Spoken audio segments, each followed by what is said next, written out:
Hello everyone, मैं साक्षी तिवारी आप सबका स्वागत करती हूँ अपने चैनल ग्रेट ऑनलाइन एकेडमी में। आशा करती हूँ आप सब बहुत अच्छे होंगे और बहुत अच्छे से अपनी तैयारी कर रहे होंगे।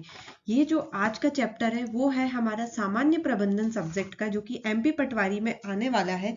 उसके लिए आज मैं नया टॉपिक लेकर आई हूँ। अब जो आपकी क्लासेस है रेगुलर चलेंगी और यूनिट वाइज चलेंगी। जैसे इस यूनिट में मैं आपको बताने वाली हूं जो थ्योरीज ऑफ मैनेजमेंट है या इवोल्यूशन ऑफ मैनेजमेंट, उसके अंदर हम बात करेंगे प्रिंसिपल ऑफ मैनेजमेंट की। ये सारा कुछ मैं आपको इधर बताने वाली हूँ।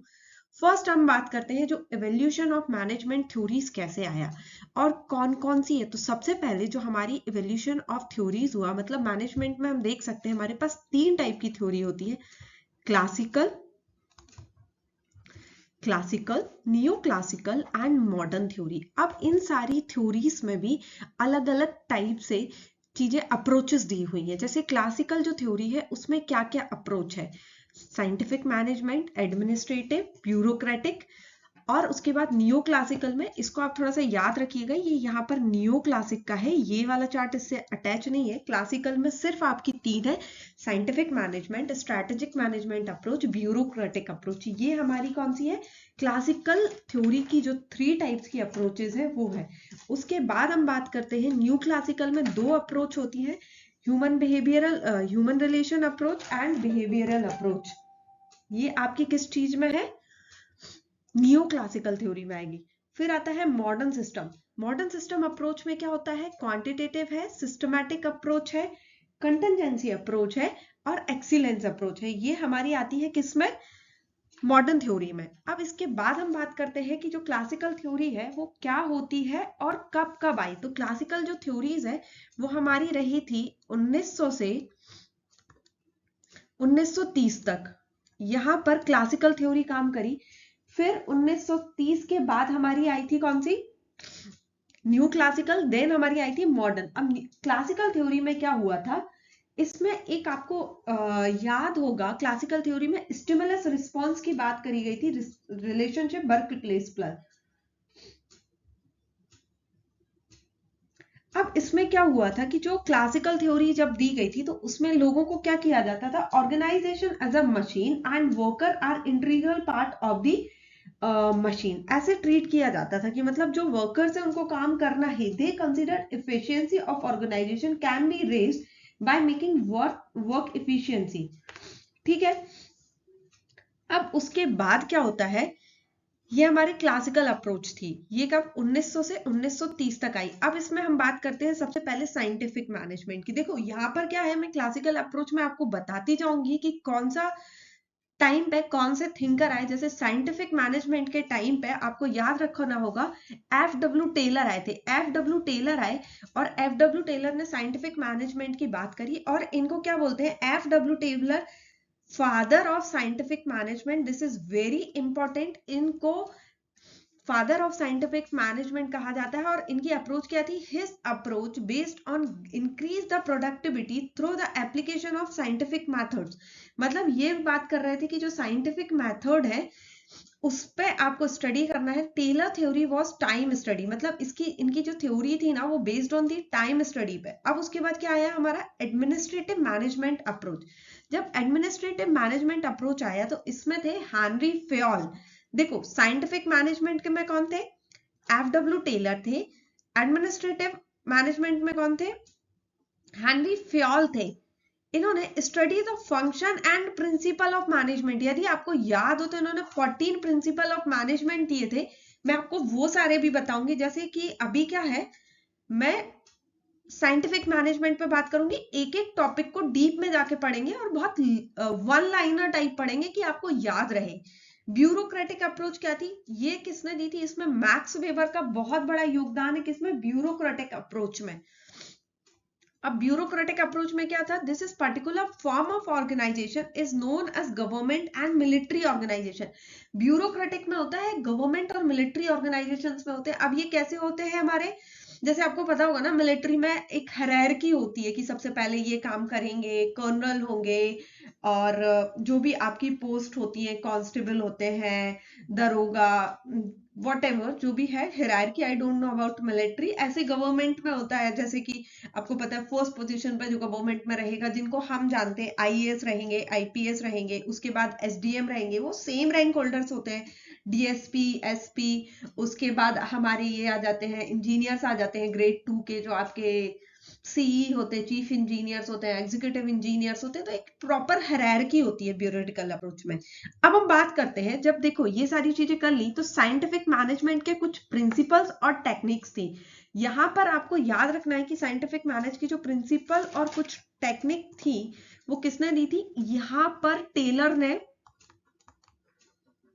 ये जो सब कुछ दिया गया है, ये पूरी थ्योरी टेलर के द्वारा डिफाइन की गई है, और टेलर की एक बहुत ही इंटरेस्टिंग बुक है साइंटिफिक मैनेजमेंट, इस बुक का नाम है। सबसे पहले क्या है? Scientific task planning, series of separate operations and function which are already determined by the management.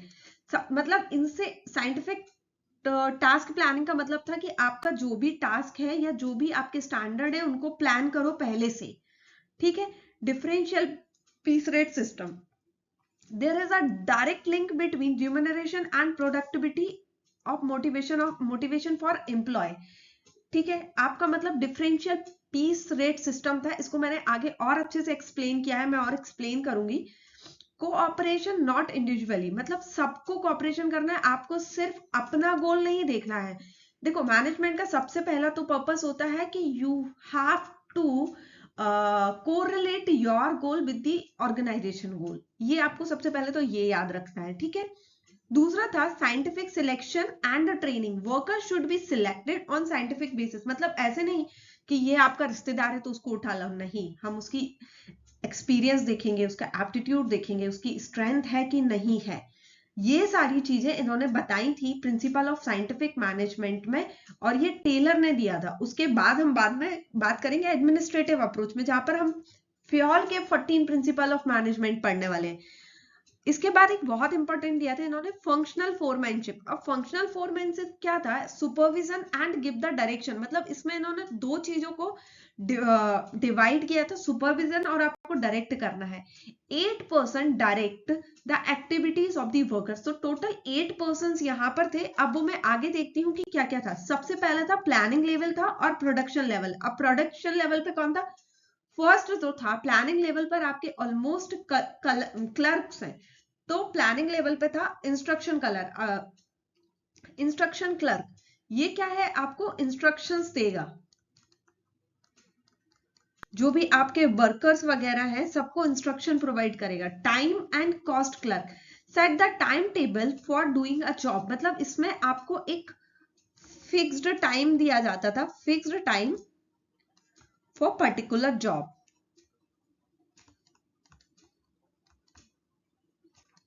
Fix time for particular job. Route clerk, route for a raw material. अब route clerk क्या था कि जैसे आपका जो भी रूट था, raw material कहाँ से जाना है या कहाँ से आना है, उन सब चीजों के लिए आपको रूट डिसाइड करना होता था। वो disciplinary, making rules and regulation, ये एक टाइप का ऐसे था सुपरवाइजर की, आपको रूल बना दिया कि नहीं आपको 7 बजे आके काम करना है, 7 बजे से कल से हम काम करेंगे, तो ये काम डिसिप्लिनरी। अब प्रोडक्शन लेवल पे भी 4 लोग थे, gang boss, speed boss, repair boss and inspector.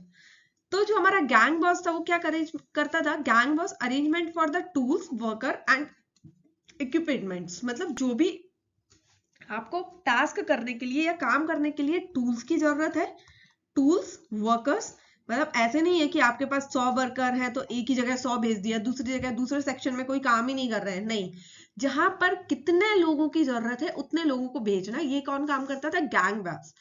Speed boss, maintain and remove delay, मतलब ऐसे नहीं कि जैसे अब ये 10 लोग हैं, 10 people they are working here, तो उसको डिले भी मेंटेन करना है। मतलब ऐसे नहीं कि ये 10 आराम से काम कर रहे हैं, इन 10 को यदि 2 PM डेडलाइन है तो 2 PM तक काम खत्म करना है। Repair wash, machinery, maintain of machinery. अब रिपेयर वॉश क्या, आपको जैसे बहुत अच्छे से पता होगा कि जो हमारी फील्ड्स होती हैं, वर्कशॉप्स होती हैं या फिर जो प्लांट्स होते हैं, उसमें ब्रेकडाउन बहुत होता है, मतलब आपकी मशीनरी का ब्रेकडाउन होता है। जो मशीनरी का ब्रेकडाउन होता है उसको रिपेयर करने के लिए भी तो चाहिए लोग, तो यहाँ पर जो रिपेयर के लिए होते थे, जो आपकी मशीनरी या जो ब्रेकडाउन होते थे, उनकी जो रिपेयरिंग के लिए लोग होते थे, उसको क्या बोलते थे? Repair boss. फिर आता था हमारा इंस्पेक्टर। इंस्पेक्टर क्या करता था? Quality check. जैसे ऐसे होता ना, आपने देखा होगा ड्रग इंस्पेक्टर होता है, ड्रग इंस्पेक्टर हमारा ड्रग्स की क्वालिटी चेक करता है। फूड इंस्पेक्टर ये जाके इन्वेस्टिगेट करते हैं या फिर देखते हैं कि क्वालिटी ऑफ फूड सही है कि नहीं है। तो ये क्या होते हैं? Inspector boss. इंस्पेक्टर्स का क्या था? Check the quality of the product. समझ में आया कि मतलब 2 लेवल पे काम करेंगे, फंक्शनल फोरमैन से planning level and production level. Next हम बात करते हैं कि जो हमारे एफडब्ल्यू टेलर ने बहुत ही इंपॉर्टेंट चीजें बताई थी, वर्क स्टडी। वर्क स्टडी में इन्होंने क्या हुआ? Study to increase the efficiency of all the operation within the organisation, maximum output minimum input. मतलब यहाँ पर आपको एफिशिएंसी के बारे में स्टडी करना है कि कैसे हम मैक्सिमम आउटपुट ले सकते हैं मिनिमम आउटपुट देकर।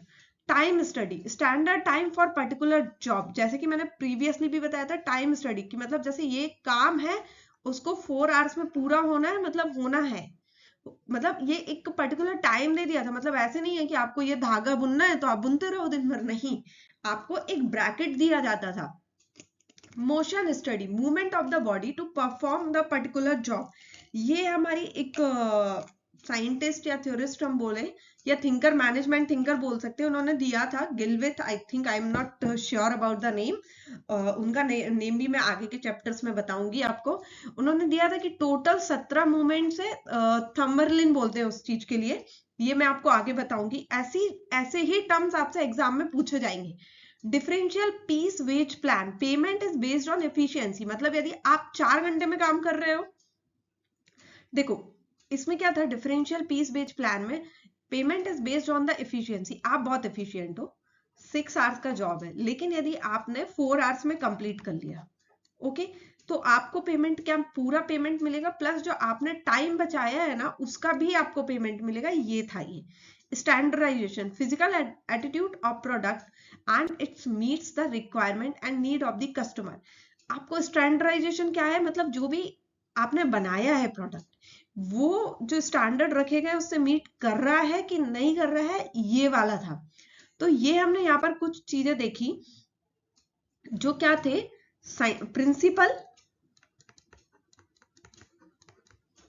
Principles of scientific management. Next class में हम बात करेंगे फ्योल के जो 14 प्रिंसिपल है उस पर, और जो बेवर ने थ्योरी दी थी, ब्योरेटिक थ्योरी थी, उसके ऊपर बात करेंगे। और सब आप मुझे बताइए कि मैं क्या इंप्रूव कर सकती हूँ, और क्या क्या आप और कौन से टॉपिक मेरे से ऐसे ही 1 लाइनर फॉर्म में समझना चाहते हैं जिनको मैं आगे एक्सप्लेन करूं। Thank you very much. ऐसे ही आप मेरे चैनल पर बने रहिए और मुझे ऐसे ही अपना सपोर्ट प्रोवाइड करिए। Please like and subscribe. Thank you.